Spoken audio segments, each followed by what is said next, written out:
Bismillahirrahmanirrahim. Assalamualaikum warahmatullahi wabarakatuh. Perkenalkan, nama saya Josita Dwi Primadani dari kelas PGMIA. Saya di sini akan mempresentasikan hasil kerja saya mengenai gender sebagai konstruksi sosial. Sebelum memulai presentasi pada siang hari ini, mari kita berdoa terlebih dahulu. Berdoa selesai. Oke, di sini yang pertama yaitu kita akan membahas masalah gender. Apa sih sebenarnya gender itu? Jadi gender adalah suatu konsep kultural yang berupaya membuat perbedaan dalam hal peran, perilaku, mentalitas, dan karakteristik emosional antara laki-laki dan perempuan yang berkembang dalam masyarakat. Jadi itu tadi yang dimaksud dengan gender. Selain itu, di dalam buku yang berjudul Sex and Gender yang ditulis oleh Hilary M. Rips mengartikan bahwa gender adalah harapan-harapan budaya terhadap laki-laki dan perempuan. Hal ini dapat dilihat misalnya bahwa perempuan dikenal dengan lemah, lembut, cantik, emosional, dan keibuan, sementara laki-laki sebaliknya, yaitu dianggap kuat, rasional, jantan, dan perkasa. Ciri-ciri dari sifat itu merupakan sifat yang dapat dipertukarkan, misalnya laki-laki yang lemah lembut dan perempuan yang kuat, rasional, dan perkasa. Oke, di sini saya akan menjelaskan lagi tentang pengertian seks atau jenis kelamin. Sebelum pembahasan lebih jauh, penting membahas tentang pengertian seks secara gambling. Kata seks berasal dari bahasa Inggris sex, berarti jenis kelamin. Pemahaman ini diperjelas dalam kamus lainnya bahwa sex is the characteristic which distinguishes the male from female, yakni ciri-ciri yang membedakan antara jenis kelamin laki-laki dan perempuan yang bersifat biologis. Seks juga disebut jenis kelamin, merupakan penyifatan atau pembagian dua jenis kelamin manusia yang ditentukan secara biologis yang melekat pada jenis kelamin tertentu. Alat-alat biologis tidak dapat dipertukarkan antara alat biologis yang melekat pada manusia laki-laki dan perempuan. Jika didefinisikan secara seks, laki-laki adalah manusia yang memiliki penis, jakun, dan memproduksi sperma.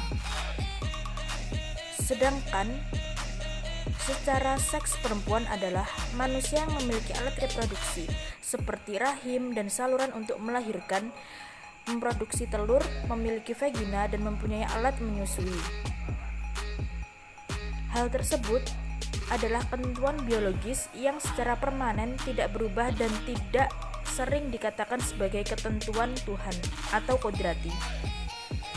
Akan menjelaskan lagi tentang proses konstruksi gender dan institusi pelakunya. Oke, yang pertama, gender dan konstruksi sosial. Apa sih konstruksi sosial itu? Konstruksi sosial merupakan pembentukan dari sistem konseptual, kebudayaan, dan linguistik. Konstruksi sosial juga bertujuan membuat dunia bermakna kepada yang lain. Makna tercipta dari sistem alih kode, aturan atau kesepakatan maupun tanda secara historis. Konstruksi peran gender adalah bagaimana peran gender dibentuk dari kebudayaan dan disosialisasikan.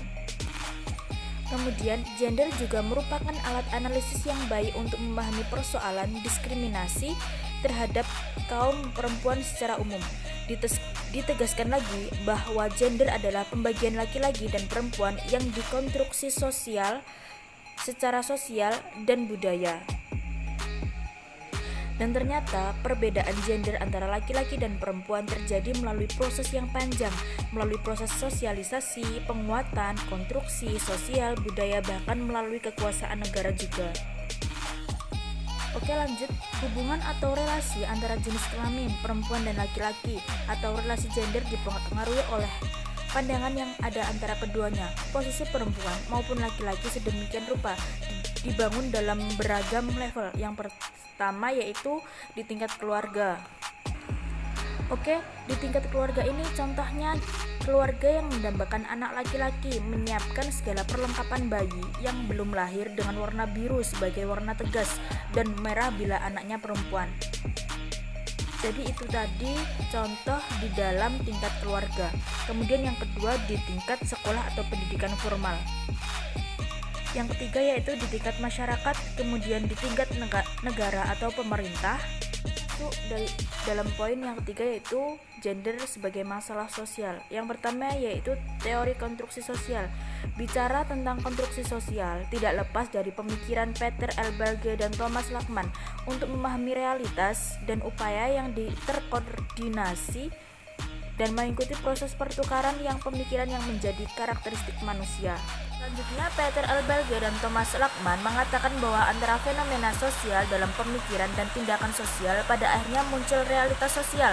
Lebih jauh, Peter L. Berge dan Thomas Lackman mengatakan bahwa proses sosial tercipta melalui tindakan dan interaksi individu, di mana individu secara intens menciptakan suatu realitas yang dimiliki dan dialami secara subjektif.